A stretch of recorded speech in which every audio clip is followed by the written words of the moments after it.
G'day, it's Joe from League Fit Academy here, and welcome to episode 3 of Run It Straight.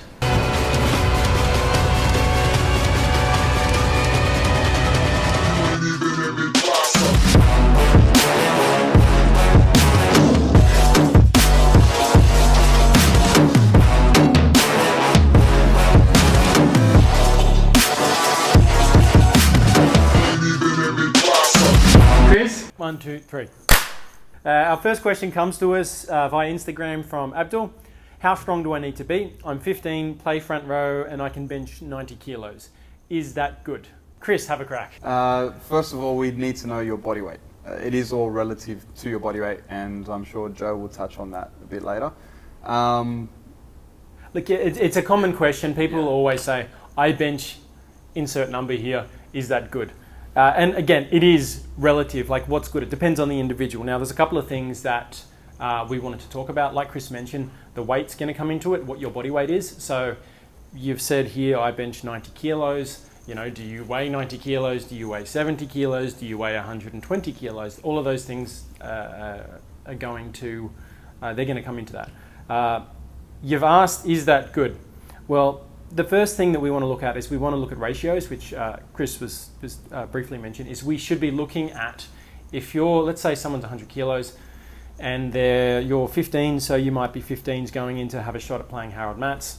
With the boys that come into our program, our goal is to try to get them to a bench press of 1.2 times body weight.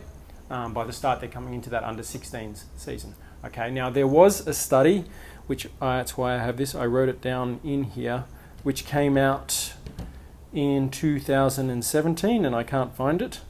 But it actually, they put a whole lot of data together, and a couple of the numbers that they had were bench press for 16-year-old and 18-year-old Mats and SG Ball age players, rep level players, and what they came to for the bench press was 0.98 times body weight, and it was I think it was 1.2 for the squat. So what they would say is 100 if you weigh 100 kilos, you should be benching around about 100. What we say is if you weigh 100 kilos, you should be benching around about 120 at the age of 16. By the time you get to 18, we want that up to about 1.4 to 1.5 times your body weight. Now the NRL standard for a first grader is around about 1.5 times body weight bench press and about a double body weight squat. Getting a whole lot stronger beyond that is not really going to be that much more beneficial for your sport. You're probably better off focusing on other aspects of your game, and the amount of time that you're going to have to put in to get yourself a little bit stronger, it's just going to be counterproductive. So that's the first thing. Secondly, is that good? Well, if we test your bench press, the next step that we're going to be taking is we're going to look at, okay, what's his external rotation, right? What is his dumbbell trap 3 raise strength like? So we look at a lot of the stabilizers in and around the shoulder joint, and they should be a certain percentage of what your bench press is. Your row and your chin up strength should be a certain percentage. So if we look at the bench as kind of like the mother lift, everything should be plus or minus a certain percentage of that. So we don't just test the bench press, we test everything else. And so look, 90 might be good for you if everything else is in balance. If it's not, we've got to work towards fixing some of those imbalances first. And on another note, you're saying, I can bench press 90, is that good? It's all well and good to get strong, and we're definitely, in our program, we do emphasize strength training considerably, but at the end of the day, it's important to remember that rugby league is a field-based sport. It's not a strength-based sport. So getting a good bench press is not going to make you the best player that you can possibly be. It's definitely a part of it, which is why we spend a lot of time on strength development, but it's no good being able to lift a car but not being able to play rugby league. Okay, so it's one component of what you need to work on.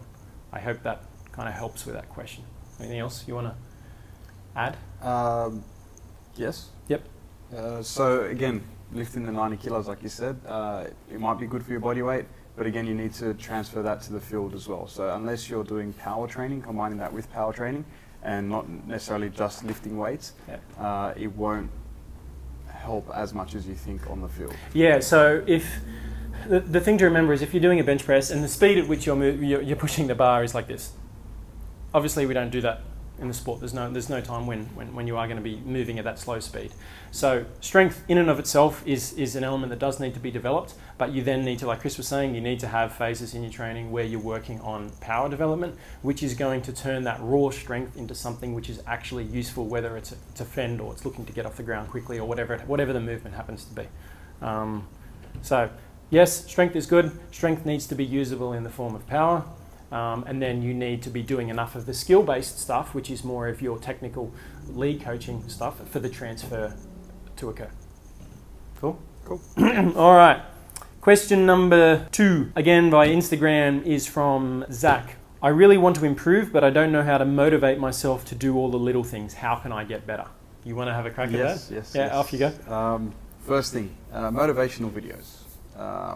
I think that tends to help a lot, especially if you're lacking in motivation. Just something that will get you going. Something that will get you to the gym, lift those extra couple of reps. Maybe it's music in your ears when you're training.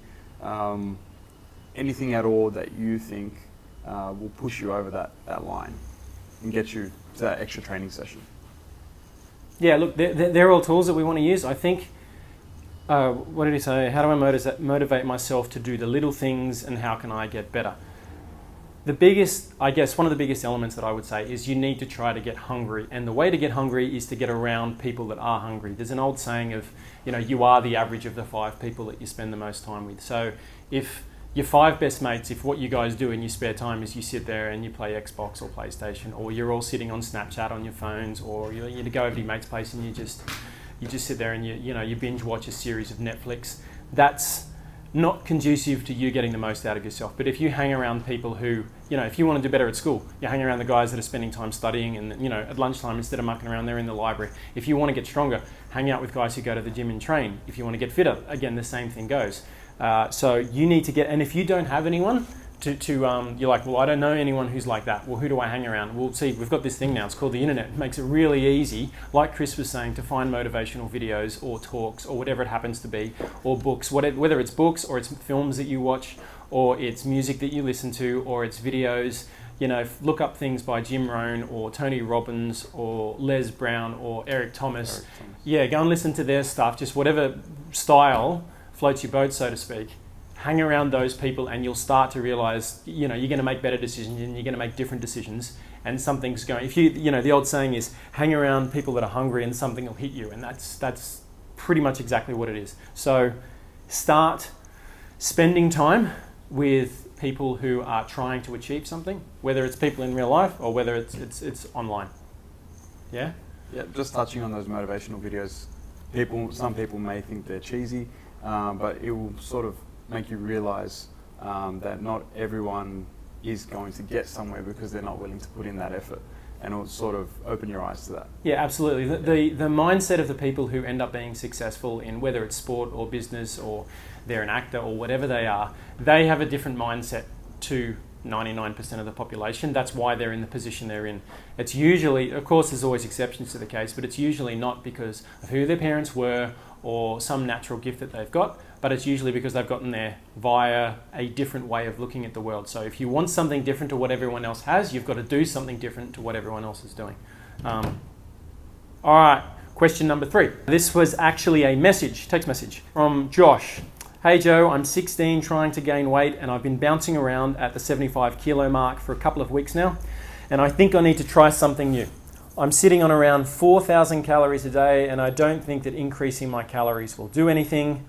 What else can I try? Also, as a side note, I do currently train in a gym about 4 to 5 hours per week with a good strength coach. Chris? Same thing that I would say to anyone else trying to put on weight. It comes down to simple maths. You need to be able to consume more calories than you're burning. If you do that, you will put on weight, whether that's muscle tissue or body fat, depending on what you're doing with your training and what your diet consists of. Basically, it's pretty simple. That, yeah, look, the analogy that we always use is it's like a bank account. If every week you have $1,000 go in there, and every week you have $1,000 go out of there, the bank account, it doesn't move up, it doesn't move down, it stays exactly the same. And it's the same with this. We've had kids that, you're 16 and at 75 kilos. We had someone in the program who was low 50s as a 13 or a 14-year-old, and he was putting in 5 5,500 calories a day, and his skin folds just weren't going up. He wasn't gaining weight, and we had to up him. I think we got to about 5,800 before he slowly started to put on weight. So yeah, it might seem like a lot of food, and you just happen to be someone who has got a faster metabolic rate. It says here you're training in the gym with a good strength coach 4 to 5 hours a week. You're going to be using up some calories during your training as well. I don't know if you're doing any cardio or any speed work, but you just got to keep tracking, keep getting your calories up until you start to see those scales nudge. There's no secret sauce. There's nothing else that you can realistically do. I'll touch on that a little bit. When you ask how do I put on weight, or you might refer to a friend that eats a certain amount of calories and they're managing to put on weight, or they're eating minimal calories and they're putting on weight. It does come down to how many calories you're burning as well. So everyone does burn a different amount depending on body composition. So how much muscle tissue you have in your body, usually you burn a higher amount of calories. So keeping that in mind, if you're training hard, you're burning extra calories, so you need to consume more than the average person. Yeah, so look, activity level comes into it, your own personal genetics come into it, your training history, there's a whole host of things that come into it. But essentially, if you can't make the scales go up regardless of whether it's lean tissue or body fat, and if you're doing the right thing from a resistance training point of view, you just need to get more food in.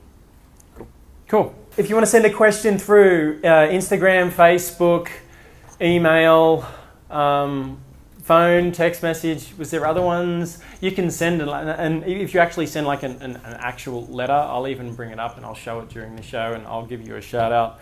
Send the questions in however you can. Don't forget to subscribe and to like us, share the videos, all that sort of stuff. Thank you. Talk soon.